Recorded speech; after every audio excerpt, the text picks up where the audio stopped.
So, great. Hello and welcome to the first in what I hope is going to be a series of interviews on the subject of parenting with experts in aspects of parenting from around the world. And we're delighted to have as our first guest Dr. Andy Mullins from Australia. So I'll just give you a few details about Andy's background before we launch into the conversation. So Andy was headmaster of Redfield and Wallamai colleges in Sydney. They're both senior, well, all through schools, I think, for boys in New South Wales. He was chair of the Headmasters Conference in New South Wales from 2005 to 2009. And he's also the author of a fantastic book for parents called Parenting for Character. I've certainly read it, but I don't have a copy to hand. It may be that Pablo has a copy there too. Yes. So this is highly recommended. So yes, Parenting for Character, available in several languages, and it's now to its second edition. So Andy has a doctorate which was focused on the intersection of moral character and neuroscience. That's not what we're going to be talking about tonight, I don't think, but that could be actually quite interesting for a follow-up at some point. Since moving to Melbourne in 2014, he's taught at the John Paul II Institute of the Family and at the Australian Defence Force Academy. And currently he holds an Adjunct Associate Professorship at the University of Notre, Australia, where he teaches formation of character in their master's programme. He's also directing a project for tertiary students in inner city Melbourne. So welcome again, Andy, and thanks for joining us this evening. Robert, great to see your face. Pablo, good to talk to you at last. Likewise. Great. So as you know, I mean, we're both involved in a school here in Croydon in South London, and it's a boys' school, very similar to the two schools that you've been head of, although we're building up, and but we have the same aspirations. So what would you say to the parents of our boys?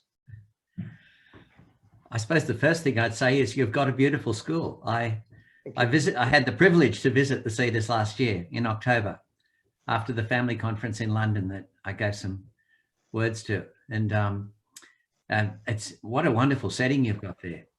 And I felt that I was walking in a building that was older than Australia, or at least older than settlement in Australia, and with a lot of character. Those beautiful trees you've got in the gardens and so on. So I think it's just a marvelous project, and what a wonderful initiative. I suppose the thing that I would say to parents at the start of every school year when we would have an induction for parents in Redfield or in Wallamai is you're the first educators. So your dedication is crucial. The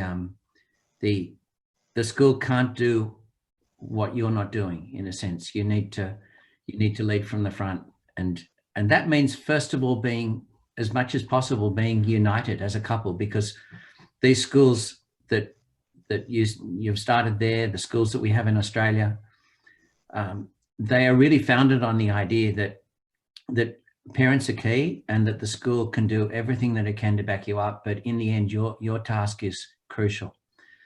I'll give you an example. One very nice little story. One of the members of staff, who was a very forthright fellow, marvelous guy, and his kids are like him. Fruit doesn't fall far from the tree. And he's driving home. I don't know if Valentine's Day is very big in the UK, but it's quite big in Australia. And he's driving home from school on Valentine's Day, and his little boy says to him, his son is 10 years old. He says, "Dad, are you stopping to buy some flowers for Mum?" And Dad says, "I don't believe in all that commercial nonsense of Valentine's Day." And then the boy says to his dad, "Dad, it's not what you believe in, it's what Mum likes." Then he has the humility to stop, buy the flowers, and talk about it the next day in the staff room. And he said they had a wonderful day, a wonderful evening. What's the point? The point is that the more united parents are, and the more united they are with the school, the better their parenting will be. But it starts with how united mum and dad are in everything related to the education of their kids and to the upbringing of their kids. So as much as possible, unity. I think that's the first priority. Great. Now, I think we're going to go on to the subject of virtue in a minute. But when we spoke, when you last came to England, which was just over a year ago, I think, I remember you talking about virtue. And I think I said to you at the time that I think one problem that a lot of us have is that the virtues are often presented as a seemingly disconnected series of positive qualities, but there's no idea of a thread or any coherence there. And when you spoke about them, we were talking informally when you came, you were connecting them to some ideas about human development, and you were talking about an order within the virtues themselves. That actually made a lot of sense to me, and I think that might be quite useful for our viewers. It's a really important point, Robert. I agree with that. Sometimes when you read books about virtues, or very well-meaning books, even very prominent books like the Book of Virtue from William Bennett, I think it was, in the States, right? It's a long list of topics, a long list of aspirational qualities that you want to develop in your character. And that's nice, but is it just a wish list? Is there any priority in these qualities?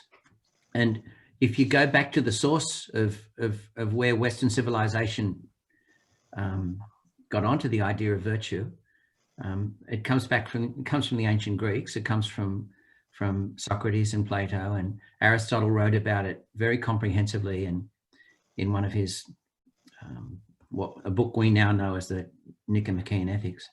And this is a book he wrote for his son, and he wanted to give his son a key to virtue. So he wrote him a book about virtue.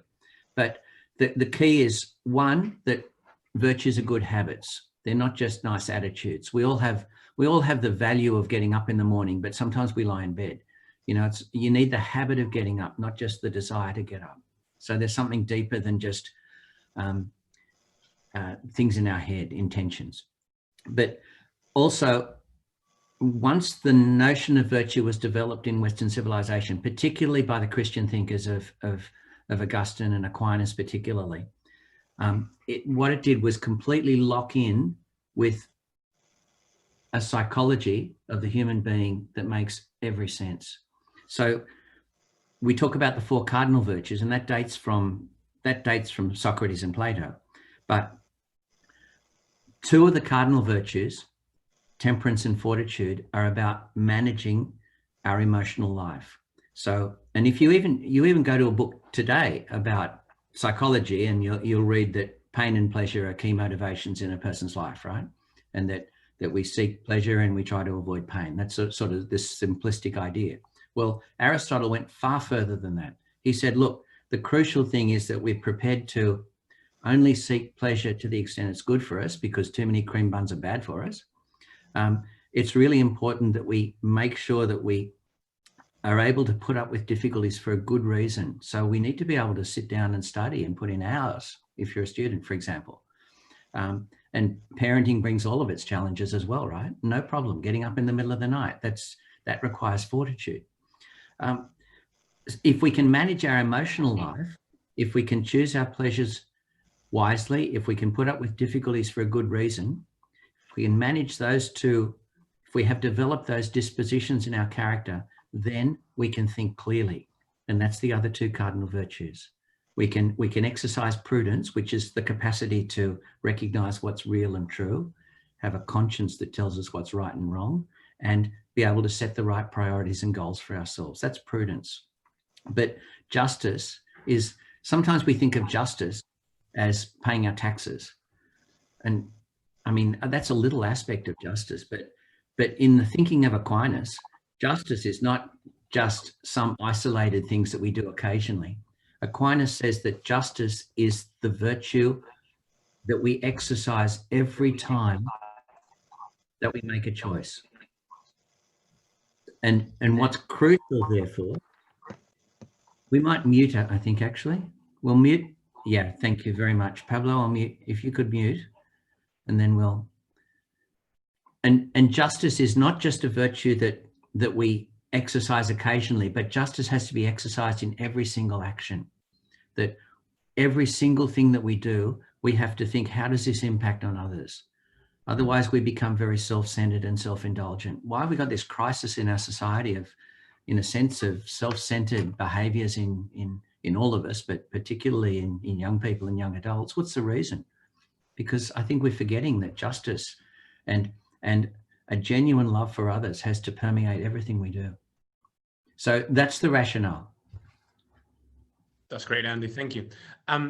You see, one of the difficulties that one encounters as an educator, or indeed as a parent, is the idea of, I can't be bothered. So how can, as parents, as educators, how can we foster these virtues that you're talking about? Because sometimes one encounters a bit of a barrier when selling the beauty of the virtues, the virtues as the key to a happy life. So how can we overcome that CBA, can't be bothered, can be asked barrier? CBA, I'm going to remember that. I'm going to write that down. Hey, best definition of adolescence I've ever come across comes from Plutarch, 100 AD. And he says that growing up is not an abandonment of rules, but a change of ruler. So, and of course we see teenage rebellion all the time, right? But our job as educators and parents is to lead young people to be able to run their own lives. So the whole purpose of education is to impart a sort of, give people the box and dice in order to run their own lives and the freedom to do that.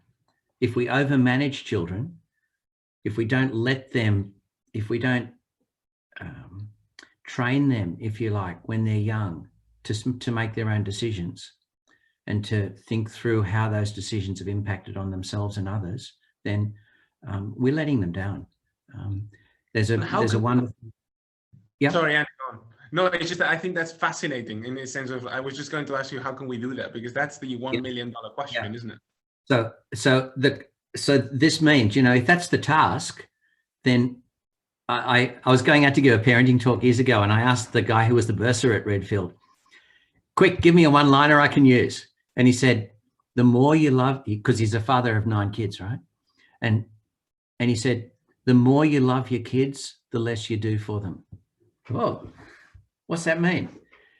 In other words, don't take over. Obviously, you've got to guide them so that they don't make big mistakes, but give them lots of opportunities to make mistakes when they're small and young, because otherwise, when they're adults, they will walk into bear pits.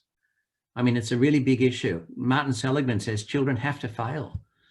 If we want trophy children who never make a mistake and they're perfect and they reflect beautifully on their parents, we will be very sad in old age. It's a tough thing, right? About going back to your question about I can't be bothered, I mean, ultimately that means the motivation is not coming from inside. And therefore, as parents and educators, it's our job to give this young person the software, if you like, that they need in order to be able to take responsibility for their actions. David Isaacs, who wrote that beautiful book, Character Building, in the 1980s, which really set off, was one of the very first books in the character education movement. He talks about how in teenage years, prudence is the most important virtue because we have to help young people learn to think for themselves. We can't do the thinking for them.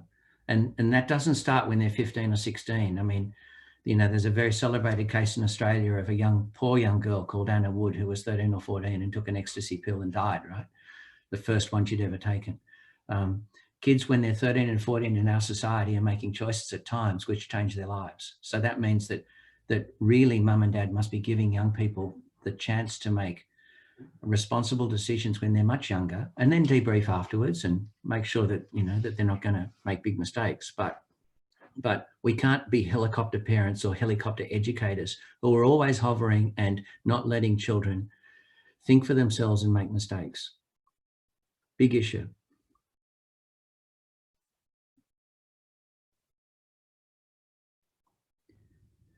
So Robert, yeah, perfect. I just realized I was on mute. Yeah, no, I mean, I think that's a big issue over here as well. I mean, what would you say are the character priorities for parents? I would keep coming back to, okay, is that a trick question? Because the first thing is their own character. Well, we're going to come on to that, but I'm just thinking, you mentioned these cardinal virtues, which are the obviously have a special place.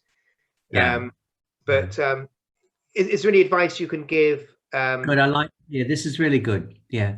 Couple of thoughts in my head as you ask that question. First of all, obviously, we all need habits, and our own habits play into the equation. And you know, children are the best imitators, right? I mean, we learn by imitating. So if we don't put in front of children the right example, and the right example is, first of all, emotional example, that we show joy for the right things and we show sadness at the right things. So if we go ballistic because somebody drops a cup, wrong message. If we get really angry because someone scratches my new car, wrong message. You know, material things are just material things. People are far more important than things. So somehow we have to show, you know, be people of genuine compassion, so that we get the message across to young people that my care for others is the mark of my life.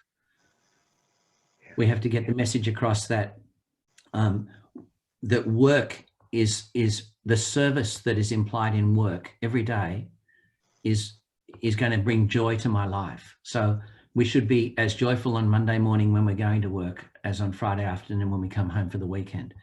I mean, it's quite important, you know, that I find my joy in others and in serving others in the family, first of all. And that's got to show on my face. This 200 square centimeters sets the culture in your home. And if we don't get our faces right, we will end up shortchanging the kids, if that makes sense. Yeah, it does. And then in terms of virtues, think about prudence and justice, and then think about, let's drill down into that. So what's prudence, if you like, is the virtue of the mind, of practical judgment. But we need to be sincere. We need to be honest. So sincerity is crucial. No child older than, say, 7 or 8 should be telling lies. And if you realize that you've got a 9 or a 10-year-old who's telling lies, you need to address that. And I don't mean address it angrily, but address it constantly, so that that young child then goes into teenage years with a habit of sincerity. It's just crucial. And the other big one, how do we talked about justice as the virtue of the will, but of course it's through our will that we love others. It's through our will we love whatever. And, you know, somebody said once, children love what their parents love. So, you know, there's some big example thing happening there, but the virtue that most perfects the will is generosity. So we need to raise young people so that they look outwards, not inwards. Adolescence is always a time of introspection, isn't it? Looking in the mirror, looking at your pimples, whatever, right? But we've got to help young people realize that, no, our big duties lie outwards, not inwards. So community service, but not just at the school, but dad taking his son and going mowing the neighbor's lawn. Those sorts of things are just crucial. If we don't raise, David Isaacs again says that if we don't raise young people so that they have experienced the joy of helping others, then in adult life, they will not have that skill and they will not discover that purpose in their life. Gosh. Yeah. Andy, you've talked a lot about communication, but I guess an aspect of communication is also connecting with people. And sometimes, obviously, particularly nowadays with the millennials, the iGen, there's such a generation gap that it can be difficult for parents or even educators connecting with the youth, right? I mean, every generation has got their issues, I guess. But what can parents do to connect with their children? Because I guess unless there is that connection, then many of these things might not follow. Very nice. The last school that I was at in Sydney is in the west of Sydney, and there are 3 major, if you like, ethnic groups in the school. Filipino, Maltese, and Croatian. And one of the Croatian dads, very good friend, a big man, softly spoken, immense sort of respect from his children. And his boys are chips off the old block. The boys, both their classmates and the teachers, thought these kids were Christmas. They were elected in as class captains. They were the best soccer players. They were the best. They were the best cross-country runners. They're tough as nails. Really good kids. And I asked him once, Mario, what's your secret? And he said, when my oldest boy was in year 7, he had done something that I'd asked him not to do. So we spoke about it. Now, Mario doesn't raise his voice. So he spoke to him firmly but gently and explained to his son that he wasn't happy with that behavior. And he said, my son had tears in his eyes. I was proud of him. It showed he had such a good heart. And then 1 week later, the same behavior comes back. And then Mario thinks to himself, this is not my boy's problem. This is my problem. My son has a good heart. He wants to fix this. I need to give him more support. So from that point onwards, every week, he would go for a walk with his son and help his son set his own goal for the week. 6 years later, we saw the effects of that. I think it's beautiful, you know, when we realize that communication takes constant effort. It's not a one-off. You don't have one-off chats and then think you've solved the world. Mentoring, you mentor people with constancy, and it's not a matter of telling them what to do. It's a matter of them owning the goals. If they own their goals, then they will make great progress. And Andy, how about when things go wrong, particularly now with the internet, the gaming, or spending long periods of time on the internet, or whatever it might be? What can we do then? Yeah. One of the tasks, I think, for a parent or for a teacher is to spot patterns of behavior. If we see a pattern of behavior that's compromising in some way, either a young person starts to develop an attitude towards other people that's very careless, or they become very self-indulgent, or they waste a lot of time, or whatever it is, right? When we see a pattern of behavior, we as the parents and educators have a duty to do something about it. So the first thing for mum and dad to do is to sit and talk together and say, we're noticing this, what can we do? And get a game plan. And it will always involve a clear goal for their son or daughter. It will always involve helping the son or daughter take responsibility for that action.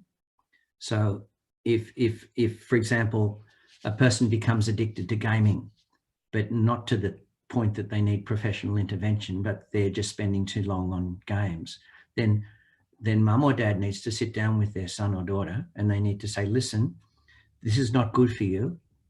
Don't get in an argument, but this is not good for you. What are you going to do to solve it? Would it help if I give you 1 hour a day on the computer and that's it? Would it help if I let you know when your hour's up? What will help you? Because if you get addicted, it will end up meaning that you have to get professional help. And there's all sorts of journal articles on this now, how this is a phenomenon in our world. So help, you know, Jim Stenson, this fantastic American educator who was running a school called Northridge, set up Northridge in Chicago. He said, when the school report comes, sit on the same side of the table as your son and talk with him about it, but don't lecture him from the other side of the table, if you like. So in the end, when we realize something's going wrong, we need to sit together with our kids and we need to help them formulate a goal that will help them overcome it, if that makes sense. That makes perfect sense. Yeah, so much wisdom. That's great. I was about to ask about technology actually, but I think you've answered that question, because I think what you can I say one other thing about technology? Yeah. That how do you know what your son or daughter is doing on a smartphone? What do you know? How do you know that? You only know what they're doing if they tell you. You might have some sort of advanced filtering system, but then they can, I know one parent who was fraught to discover that their son actually had a second phone for a long time and they never knew about it, right? I mean, in the end, you can't control kids' lives. All you can do is give kids the machinery to control their own lives. And how do you educate a child? Only if they open their heart to you. So the idea of parents and children being close together is just crucial. Otherwise, you're not in the game. There was an IBM ad on television here years ago where it talked about not being in the game. Well, you're not in the game with teenagers unless you're talking with them and opening your own heart and they're opening their heart to you. So that's the big challenge for parents. Be close to your children, closer than the opposition. Yeah. I think that's unfamiliar for many of us as well. It's yeah, but great. And what are the virtues that you think parents most need? Hope. It's never over, is it? It's beautiful. And you know, they talk about how there was a book that came out in Australia some time ago by a surgeon, and he said he was sick of listening to people coming to him for medical consultations complaining about how they hadn't done a good job with their kids. So he ended up writing a parenting book, and it's called Fathering in the Fast Lane. There's a lot of good ideas in it, and he talks about how how involved you are in the life of a small child gives you the credibility to be part of their life when they're teenagers, but you still have to find ways to talk constantly, right? So this thing of dedication, I think, is important. You know, what's the biggest thing that you've got to pass on to your kids? Blessed Alvaro talked about how families are schools of love. That the big task of a parent is to teach a child to love with all of their heart. So that's the big goal. That's the game, that we have to succeed in teaching kids how to give of themselves in loving relationships. And if we succeed in doing that, they will be very happy in life. And if we have religious faith, we realize we're on the money as well. This obviously is learned not just by talking, it's learned by example, first of all. And the example that we can give children of ourselves striving to live for others is crucial. So I went to a wedding of a friend of mine years ago at university, and the priest said from the altar, and I'll never forget it, in the homily, he said, you have to love until you don't know if there's going to be anything left for yourself. Talking to the couple. And in every one of the families in the Cedars or in Redfield, that's the benchmark, that mum and dad have to really give of themselves. And will they be diminished by that? No, they will be enriched by that. And they will look back at the end of their life and they will thank God that they've been able to be more dedicated than they would have been otherwise. You know, nobody measures themselves on financial success. Ultimately, we measure ourselves on whether or not we've let down the people who depended on us. Yeah. Andy, perhaps just to finish, can you just give us a final golden nuggets? Okay. Okay, this is a good one. This comes from a guy who was running the Australian Institute for the Family, which is a statutory body that was set up to do research into family. And he said, all good parenting comes back to one graph. And everybody sort of in the room wants to hear this. And then he says, on one axis is affection, and you've got to be high on affection.